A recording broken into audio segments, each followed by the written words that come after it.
Hi friends. Fridge வந்து one day ஃபுல்லா complete ஆயிடுச்சுங்க. அதுவரைக்கும் எனக்கு வந்து ஃப்ரிட்ஜ் எடுத்து வந்து ப்ளேஸ் பண்ணி தரவே இல்ல அவங்க. நானும் காலையிலேருந்து கத்திட்டே இருந்தேன். "ஃப்ரிட்ஜ் எடுத்து வைக்கிறீங்களா? இல்லையா? வாங்குன காயெல்லாம் வேஸ்ட்டா போயிட்டுருக்கு" அப்படின்னு சொல்லிட்டு.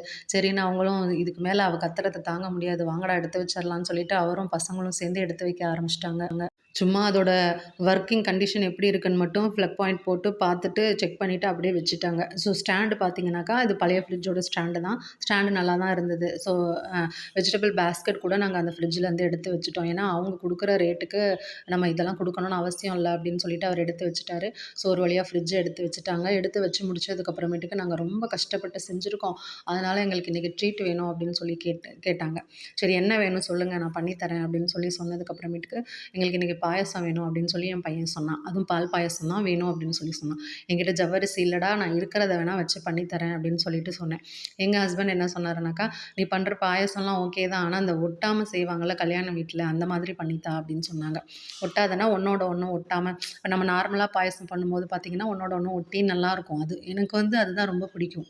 பட் இவரு என்ன கேட்டாரு அப்படின்னாக்கா, ஒட்டாம நம்ம கல்யாண வீட்ல சாப்பிடுற மாதிரி எனக்கு உதிரி உதிரியா வேணும் அப்படின்னாரு. சரி விடுங்க நான் அதானே வேணும் நான் செஞ்சு தரேன் அப்படின்னு சொல்லிட்டு செஞ்சேன். கடைசியில இடையில எங்க பாப்பா வந்து என்ன சொன்னான்னா, "அம்மா நீ பாயாசம்லாம் நல்லா தான் பண்ணுவ. ஆனா அதுக்கு எனக்கு சைட் டிஷ் வேணும்" அப்படின்னா. "பாயாசத்துக்கு யாராவது சைட் டிஷ் வச்சு சாப்பிடுவாங்களாடி? அப்படி என்ன தாண்டி சைட் டிஷ் வேணும்?" அப்படின்னு சொல்லி கேட்டதுக்கு, "எனக்கு அப்பளம் வறுத்து தாம்மா. அப்பளத்தோட சேர்ந்து சாப்பிட்டா தான் எனக்கு பிடிக்கும்." அப்படின்னு. "அதெல்லாம் விருந்துல தானடி இந்த மாரி சாப்பிடுவாங்க. ஏன் விருந்துல தான் சாப்பிடணுமா? நாங்க சும்மா சாப்பிடக்கூடாதா?" அப்படி சொல்லி என்கிட்ட விதண்டாவாதம் பண்ணிட்டே இருந்தா. சரி இவகிட்ட நம்மளால பேச முடியாதுடா சாமி, அப்பளம் தானே வறுத்து தரேன். இதில என்ன இருக்கு நம்மளுக்கு அப்படின்னு சொல்லிட்டு, அப்பளத்தையும் ஜோரா வறுத்து குடுத்தாச்சுங்க.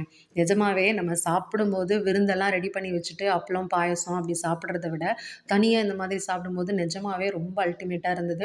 ஏன்னா நம்ம விருந்து சாப்பிடும்போது பார்த்தீங்கன்னா, 10ஓட 11னா அத சாப்பிடுவோம். ஆனா தனியா சாப்பிடும்போது அதோட டேஸ்ட் மட்டும் தனியாவே தெரியும். ஸோ என் பையன் வந்து பிச்சு பிச்சு அதில அள்ளி சாப்பிட்டுட்டு இருந்தான். இவரு வந்து இதெல்லாம் வேலைக்கு ஆகாதுன்னு சொல்லி நொறுக்கி போட்டு சாப்பிட ஆரம்பிச்சுட்டாரு. எங்க பாப்பாவும் அவர பார்த்துட்டு நொறுக்கி போட்டு சாப்பிட ஆரம்பிச்சுட்டா. அன்னைக்கு பொழுது இந்த மாதிரி போயிடுச்சுங்க. ரொம்ப ஹேப்பியா இருந்தது. ஃப்ரிட்ஜ் வந்ததில செம்ம ஹேப்பி நானு.